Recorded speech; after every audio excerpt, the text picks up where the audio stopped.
नमस्कार दोस्तों, आज के इस वीडियो में रीजनिंग के 10 अति महत्वपूर्ण प्रश्नों को सॉल्व करेंगे जो आने वाली सभी प्रतियोगिता परीक्षाओं के लिए महत्वपूर्ण है।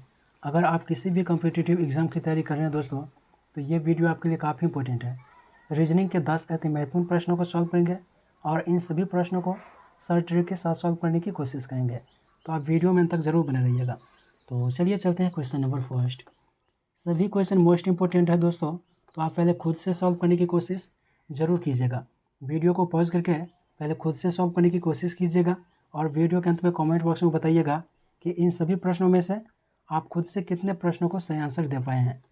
देखिए क्वेश्चन नंबर फर्स्ट क्या कहता है, एक निश्चित कुट भाषा में DANCE को ADNEC और DISCO को IDSOC लिखा जाता है। उसी भाषा में DREM को कैसे लिखा जाएगा। देखिए क्या कहता है, एक निश्चित कूट भाषा में DANCE को ADNEC लिखा जाता है। देखिए DANCE को CE को ADNEC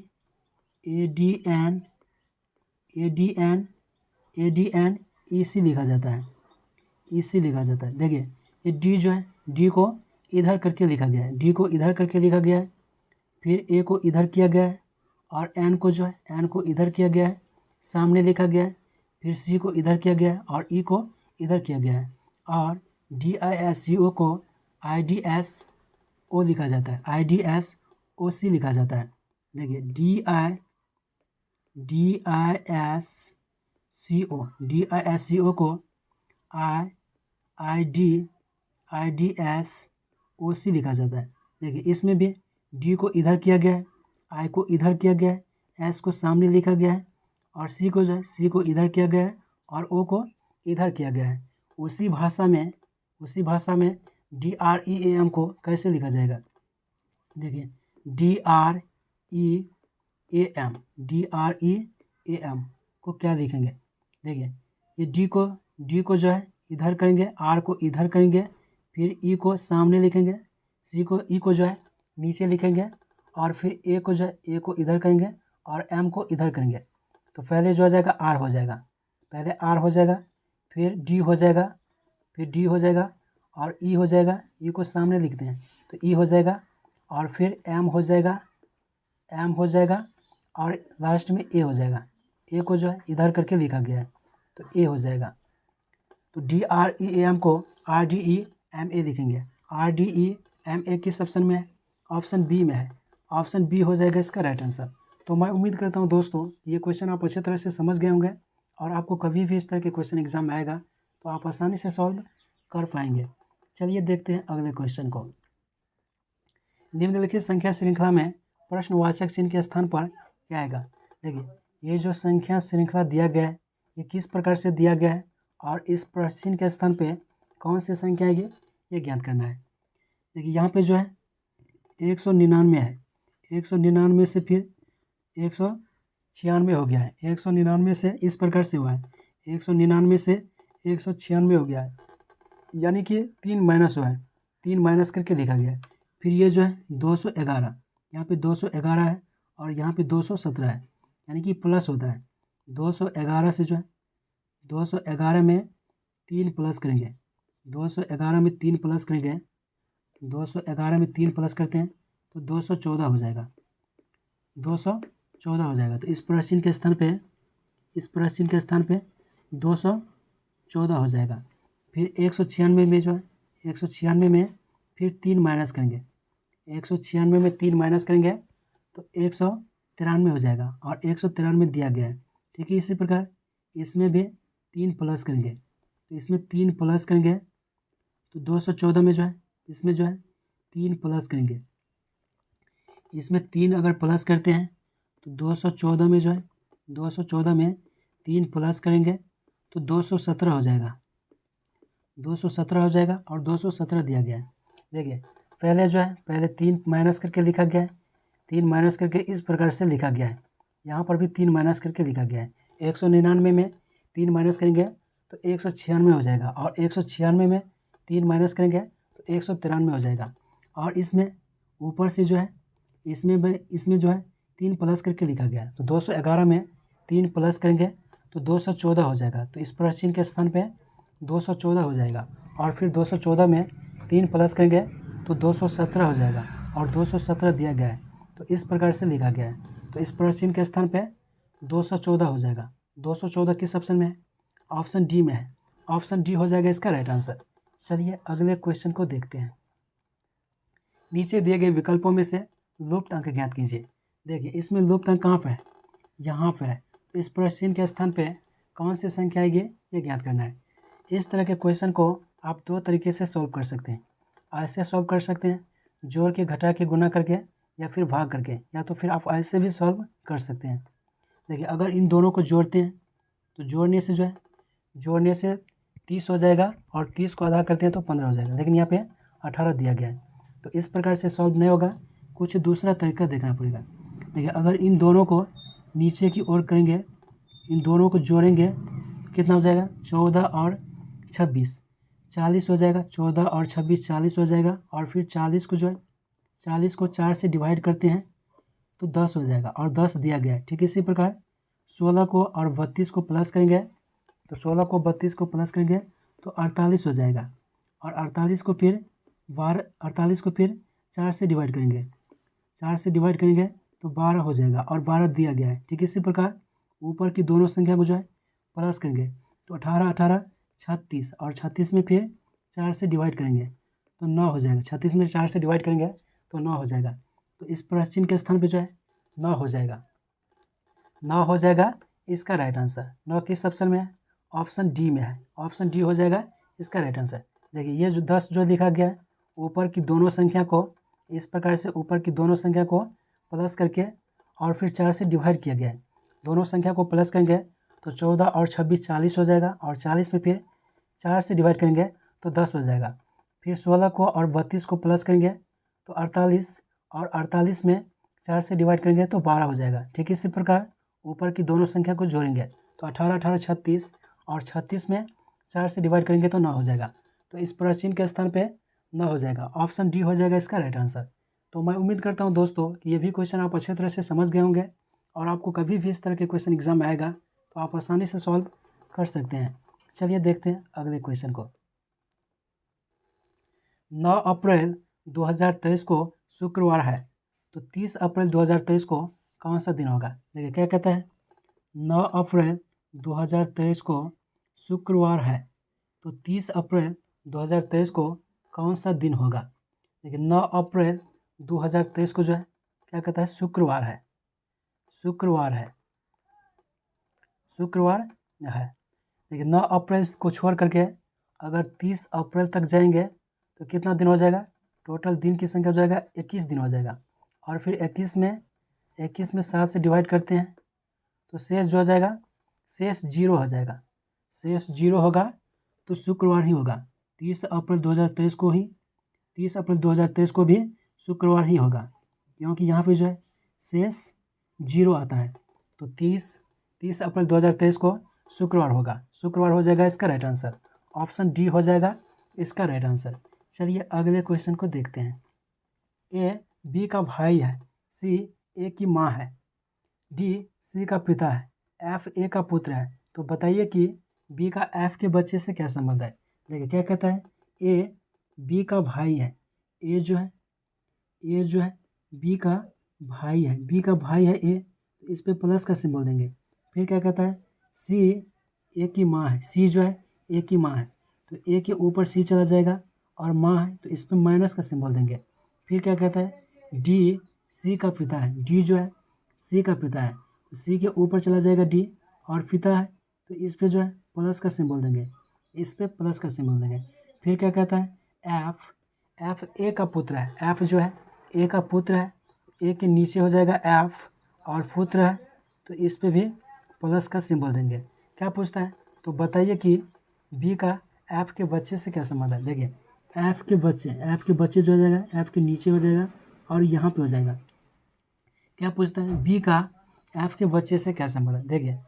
देखिए ए बी जो है, ए और बी जो है ये दोनों भाई है और ए का पुत्र जो है, ए का पुत्र एफ है और एफ का पुत्र यहाँ पे हो जाएगा। तो एफ के पुत्र से पूछता है, एफ के पुत्र से क्या संबंध है, तो हो जाएगा दादा हो जाएगा, दादा हो जाएगा या दादी हो जाएगी।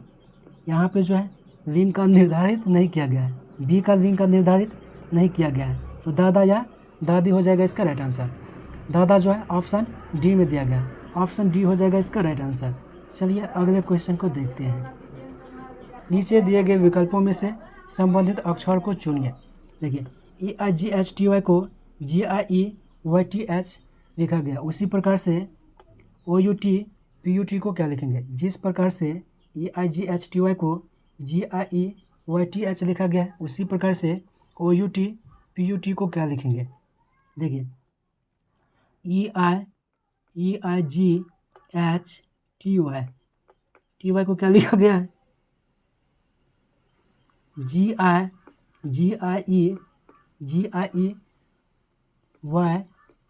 लिखा गया है, TH लिखा गया है। देखिए ई को जो है, ई को इधर किया गया है, जी को इधर किया गया है, आई को इधर किया गया है। इसमें भी यहाँ पे जी को जो है इधर किया गया है, वाई को इधर किया गया है और टी को नीचे लिखा गया है। ठीक है, इसी प्रकार OUT PUT पूछता है, OUT PUT। देखिए ओ को इधर करेंगे, टी को इधर करेंगे और यू को नीचे लिखेंगे, तो पहले जो हो जाएगा टी हो जाएगा, यू हो जाएगा और ओ हो जाएगा। फिर पी को इधर करेंगे, टी को इधर करेंगे और यू को इधर करेंगे, तो यहाँ पे जो हो जाएगा टी हो जाएगा, फिर यू हो जाएगा और फिर पी हो जाएगा। तो OUT PUT को TUO TUP लिखेंगे। TUO TUP किस ऑप्शन में है, ऑप्शन डी में है, ऑप्शन डी हो जाएगा इसका राइट आंसर। चलिए अगले क्वेश्चन को देखते हैं। उस विकल्प का चयन कीजिए जो दिए गए शब्दों के उस सही क्रम को दर्शाता है जैसा कि वे किसी अंग्रेजी शब्दकोश में दिखाई देंगे। देखिए इन सभी को अंग्रेजी शब्दकोश के अनुसार अगर लिखेंगे, अंग्रेजी शब्दकोश के अनुसार इन पांचों को अगर लिखेंगे तो इसका क्रम क्या बनेगा, ये ज्ञात करना है।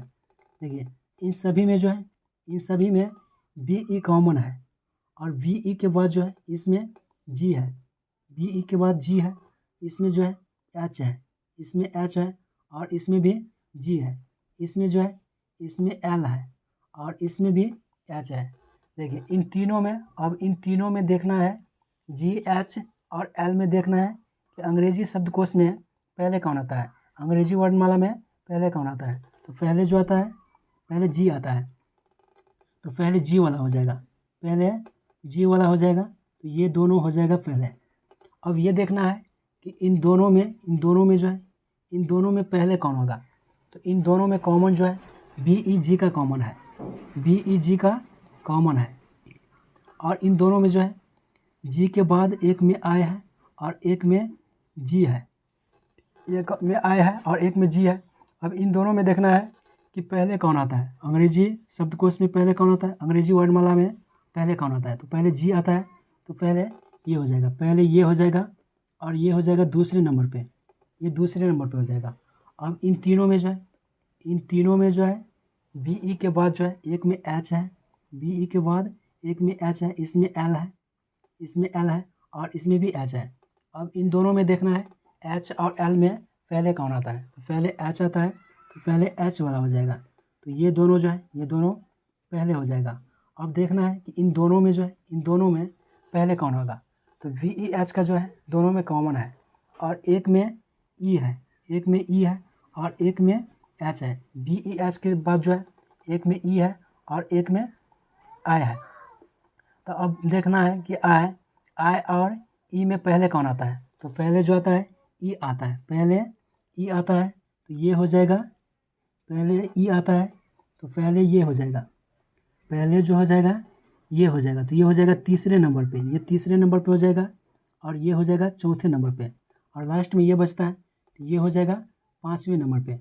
अगर इसको क्रम में लिखेंगे तो 3 नंबर वाला पहले हो जाएगा, 3 नंबर वाला पहले हो जाएगा, दूसरे नंबर पे हो जाएगा 1 नंबर वाला और फिर हो जाएगा 2 नंबर वाला, तीसरे नंबर पे हो जाएगा 2 नंबर वाला और फिर 4 नंबर वाला 4 नंबर पे हो जाएगा, 4 नंबर पे जो हो जाएगा 5 नंबर वाला हो जाएगा 4 नंबर पे और लास्ट में हो जाएगा 5 नंबर वाला, यानी कि 4 हो जाएगा। तो इसका क्रम जो हो जाएगा 3 1 2 5 4, 3 1 3, 1, 2, 5, 4 किस ऑप्शन में है?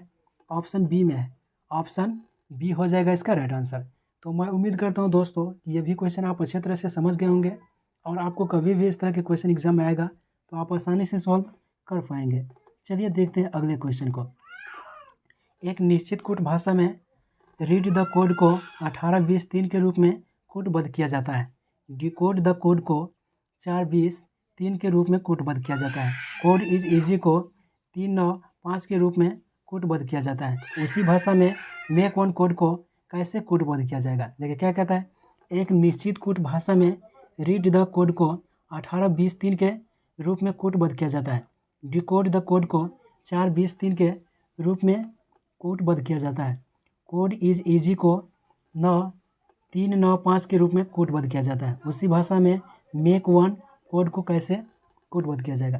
देखिए इसमें जो है लास्ट में जो है कोड है, लास्ट में कोड है, और इसमें जो है लास्ट में 3 लिखा गया है, और इसमें भी लास्ट में कोड है और इसमें लास्ट में जो है 3 लिखा गया है। इसमें शुरू में कोड है और इसमें जो है लास्ट में 3 लिखा गया है। यानी कि कोड को 3 लिखा गया है, कोड को 3 लिखा गया है। और क्या पूछता है? Make one code.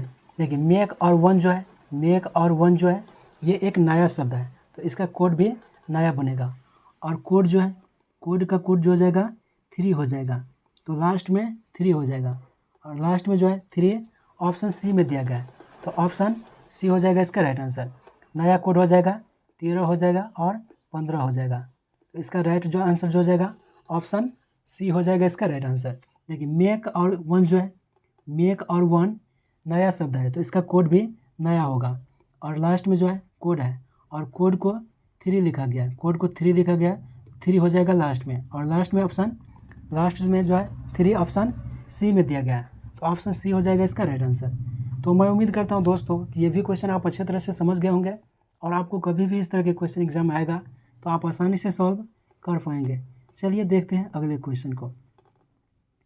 उस विकल्प का चयन कीजिए जो 5वें पद से उसी प्रकार संबंधित है जिस प्रकार दूसरा पद पहले पद और चौथा पद तीसरे पद से संबंधित है। देखिए पहला पद दूसरे पद से संबंधित है, तीसरा पद जो है चौथे पद से संबंधित है, तो 5वां पद किससे संबंधित होगा? देखिए 14 का संबंध 21 से है। 14 को 21 किस प्रकार से लिखा गया? 6 को 9 किस प्रकार से लिखा गया? तो 12 को उसी प्रकार से क्या लिखेंगे? जिस प्रकार से 14 को 21 लिखा गया, 6 को जो है 9 लिखा गया, उसी प्रकार से 12 को क्या लिखेंगे? देखिए यहाँ पे जो है 14 को 21 लिखा गया है। 14 में अगर 14 को आधा प्लस करते हैं तो 14 का आधा कितना? 7, और इन दोनों को जोड़ देंगे तो कितना हो जाएगा? 21 हो जाएगा। फिर 6 को 9 लिखा गया है। 6 में अगर 6 का आधा प्लस करेंगे तो 6 का आधा 3, और इन दोनों को जोड़ेंगे तो 9 हो जाएगा। ठीक इसी प्रकार 12 में 12 का आधा प्लस करेंगे, 12 को आधा 6, और इन दोनों को जोड़ेंगे तो 18 हो जाएगा। तो इस प्रश्न के स्थान पे 18 हो जाएगा, 18 हो जाएगा इसका राइट आंसर। 18 किस ऑप्शन में? ऑप्शन बी में है। ऑप्शन बी हो जाएगा इसका राइट आंसर। देखिए 14 का संबंध 21 से है। 14 को जो है 14 का आधा प्लस करके 21 लिखा गया है। 6 में जो है 6 का आधा प्लस करके 9 लिखा गया है। ठीक इसी प्रकार 12 में 12 को आधा प्लस करके लिखेंगे तो 12 को आधा 6, और 12 को और 6 को प्लस करेंगे तो 18 हो जाएगा। तो इस प्रश्न के स्थान पे 18 हो जाएगा। ऑप्शन बी हो जाएगा इसका राइट आंसर। चलिए अगले क्वेश्चन को देखते हैं। प्रातः सूर्य की तरफ चेहरा करके मैंने सड़क पर चलना आरंभ किया। कुछ समय चलने के बाद मैं अपनी बाईं ओर मुड़ गया, उसके बाद मैं अपनी दाहिनी ओर मुड़ गया। अब मैं किस दिशा की ओर जा रहा था? देखिए डायरेक्शन का क्वेश्चन है। क्या कहता है? प्रातः सूर्य की तरफ चेहरा करके मैंने सड़क पर चलना आरंभ किया। कुछ समय चलने के बाद मैं अपनी बाईं ओर मुड़ गया, उसके बाद मैं दाहिनी ओर मुड़ गया। अब मैं किस दिशा की ओर जा रहा था? देखिए डायरेक्शन का क्वेश्चन है। दिशा जो होता है ऊपर उत्तर होता है, नीचे दक्षिण होता है, राइट साइड पूर्व होता है, और लेफ्ट साइड पश्चिम होता है। ये क्या कहता है? प्रातः सूर्य की तरफ चेहरा करके, देखिए सूर्य उगता है पूर्व में उगता है, तो यहाँ से इधर की ओर चलना प्रारंभ करता है। फिर क्या कहता है, कुछ समय चलने के बाद मैं अपनी बाईं ओर मुड़ गया। देखिए इस प्रकार से चल रहा है, तो बायां जो हो जाएगा ऊपर की ओर बायां हो जाएगा, बाएं ओर मुड़ गया। उसके बाद मैं अपनी दाहिनी ओर मुड़ गया। देखिए इस प्रकार से चल रहा है, तो दायां जो हो जाएगा इधर की ओर हो जाएगा, दायां इधर हो जाएगा। क्या पूछता है, मुड़ गया। अब मैं किस दिशा की ओर जा रहा था, देखिए ये दिशा जो है ये दिशा कहलाता है पूर्व, तो पूर्व हो जाएगा इसका राइट आंसर। तो मैं उम्मीद करता हूँ दोस्तों कि ये भी क्वेश्चन आप अच्छे तरह से समझ गए होंगे और आपको कभी भी इस तरह के क्वेश्चन एग्जाम में आएगा तो आप आसानी से सॉल्व कर पाएंगे। तो आज के इस वीडियो में बस इतना ही।